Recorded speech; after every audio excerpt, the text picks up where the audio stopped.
fikirka bataa waxaa laga dhexlaa hal-abuur walibana waxa uu leeyahay haybtiisana waa waxtar inkastoo waxtar waliba uusan lahayn faa'iido lacageed oo qaar baa magac laga dhexlaa taasi waxaa barbaryaala ka faa'iidaysiga kambani ama shakhsiyaad kale oo ay ka faa'iidaystaan fikirka hal-abuuruhu uu keeno mar walibana nashqadaha dharka kabaha iyo weliba dareeska noocyadiisa kale waxaa laga soo xigtaa dadka reer miyiga ah iyada oo nashqadeyn iyo dib u nuurin lagu sameeyo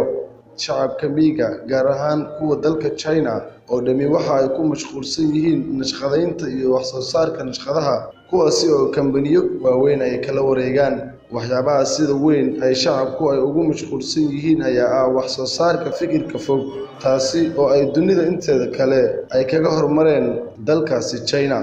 muuqaalkani ayaa noqonaya muuqaalka ugu daawashada badan marka loo fiiriyo barnaamijka bandhiga farshaxan ku xamaashiga ee ay sameeyaan qaybaha kala duwan ee dunida.